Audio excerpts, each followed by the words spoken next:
Capítulo 3. Expropiación. Parágrafo 27. Hemos empezado recordando que la naturaleza tiene una historia y que la historia social humana, velozmente cambiante, es sólo una parte de la historia natural. Por lo tanto, ni lo natural no humano ni lo social tienen nada de inmutable y eternamente igual a sí mismo.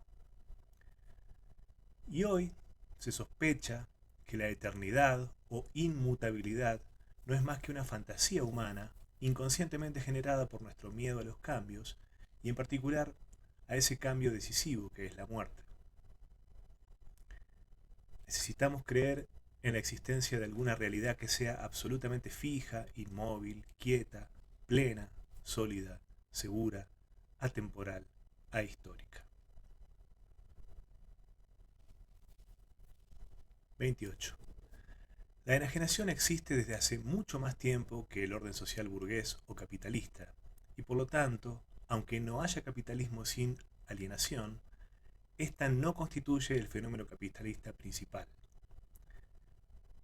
Lo que caracteriza específicamente al capitalismo, es más bien la expropiación que, no obstante, solo se vuelve posible sobre la base de la previa enajenación. 29. Pues la expropiación no consiste solo en la privatización de los medios de producción, sino más bien en la privación de medios de producción a una enorme multitud de personas.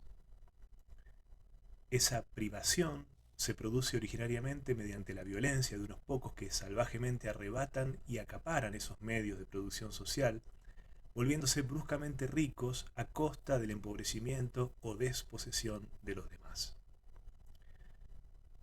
30. Así, por una parte, las personas despojadas se convierten en trabajadores expropiados, desposeídos de medios propios con los cuales poder ejercer autónomamente su fuerza de trabajo o capacidad laboral en la producción de los bienes y servicios necesarios para vivir. También se los denomina simplemente trabajadores por el hecho de que al no poder producir sus propios medios de subsistencia, se ven entonces obligados a intentar comprarlos en el mercado, intercambiando la única mercancía con la que cuentan, su fuerza de trabajo, su capacidad humana de trabajar. Por otra parte, quienes han acumulado los medios de producción y toda la riqueza arrebatada, se convierten en los capitalistas o burgueses, para quienes los trabajadores expropiados habrán de trabajar si desean subsistir. 31. Pero, ¿para qué querrían los capitalistas, que sí poseen todo lo necesario para producir, adquirir también la fuerza de trabajo de las personas expropiadas? Para poder descargar todas las labores más pesadas sobre estas, desde luego, pero también y sobre todo para obtener ganancias en el mercado. ¿De qué manera? Mediante la explotación de esa fuerza de trabajo por ellos adquirida. 32. Sucede que de todos los insumos empleados en el proceso de la producción capitalista, la fuerza de trabajo es lo único que produce valor-poder mientras actúa. La valorización de las mercancías procede de la cantidad de trabajo social promedio que insumen. El valor mercantil de algo está dado por el tiempo de trabajo que la sociedad actual necesita para producirlo. Por ejemplo, una botella de plástico se produce hoy con mucha facilidad y no vale prácticamente nada, pero habría sido considerado un objeto extremadamente valioso en la Edad Media europea, cuando ni siquiera se había descubierto la fórmula del plástico. 33. Las personas trabajadoras desposeídas son inmediatamente propietarias de la fuerza de trabajo encarnada en sus cuerpos. Ahora bien, durante todo el tiempo en que ellas deben ceder el uso de su capacidad laboral a los capitalistas, estos pasan a beneficiarse de aquella como si fuesen sus propietarios efectivos. Esto es, como si se tratase de cualquier otro de sus medios de producción, de sus propiedades. Mientras que, por el contrario, durante el tiempo en que las personas expropiadas se encuentran libres del poder de los capitalistas, no pueden ejercer un uso eficaz para sí mismas de sus propias fuerzas de trabajo por carecer de medios de producción. De poco les sirve, pues, ser propietarias de algo que no pueden utilizar en su provecho y deben entregar casi por completo a sus patrones. 34.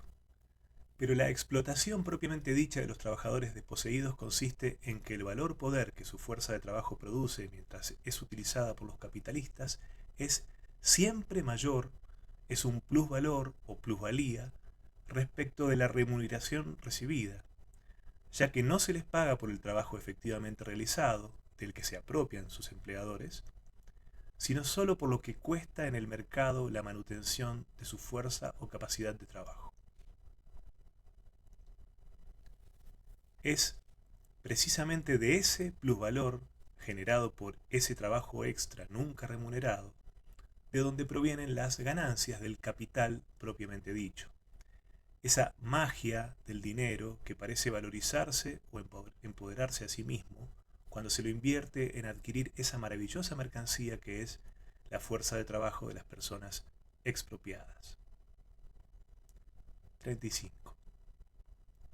He aquí por qué la clave del funcionamiento del sistema capitalista está menos en la propiedad privada de los medios de producción que en la privación de la propiedad de esos medios para una inmensa parte de la sociedad. Dicho de otro modo, el capitalismo no funciona a pesar de que haya personas que carecen de capital, sino precisamente gracias a eso. Todo el sistema se sostiene en la expropiación y en la explotación, que es una continuidad de la expropiación por otros medios, de la mayor parte de la sociedad, así como también en la extracción abusiva de recursos naturales, destructora del medio ambiente. 36. Los trabajadores son claramente las personas más desfavorecidas en la sociedad capitalista, donde a la enajenación se suma la expropiación y con ella la explotación de las personas desposeídas. El trabajo es algo inherente a nuestra especie.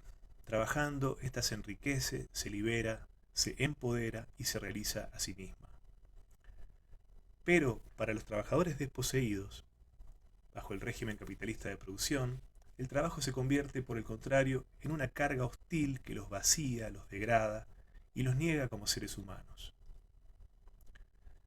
Porque su trabajo para el capital no les pertenece de ninguna manera. Está en todo momento bajo el control de quien lo explota. Entonces, es perfectamente comprensible que a ellos no les agrade trabajar en esas condiciones, que se sientan empobrecidos, encadenados, debilitados y perdidos en su trabajo. ¿Cómo pretender que el trabajador expropiado disfrute de ese trabajo suyo que no es suyo? ¿Y cómo no entender que quiera trabajar lo menos posible y abandonar cuanto antes sus tareas para poder disfrutar de placeres ajenos al trabajo y por ende a lo más propio de la humanidad, como comer, beber, dormir y hacer nada? Hay un refrán que reza así: el trabajo dignifica. Pues bien, el trabajo de las personas desposeídas definitivamente no dignifica, sino todo lo contrario. Humilla, rebaja y deshumaniza. 37. Sin embargo, ellos y ellas no realizan la totalidad del trabajo social, ni son los únicos afectados por la enajenación de éste en trabajos privados y respecto de la naturaleza. Por lo tanto, no incumbe solo a la clase trabajadora expropiada advertir la necesidad de una transformación profunda del orden social y llevarla a cabo, sino a todos los seres humanos, incluso a esos pocos ilusos e ignorantes que inmediatamente creen beneficiarse con el capitalismo. Este sistema constituye un desorden social que, antes que la cumbre de la civilización humana, es más bien la continuidad más evidente de nuestra naturaleza salvaje, aún por humanizar. Es preciso que no nos engañemos. El capitalismo siempre es salvaje, aún en sus versiones más civilizadas. La prueba más evidente está en que solo es posible humanizar el capitalismo contrarrestándolo y haciéndolo desaparecer de manera no violenta antes de que él nos haga desaparecer violentamente a todos mediante su progreso en la destrucción de la vida social y natural.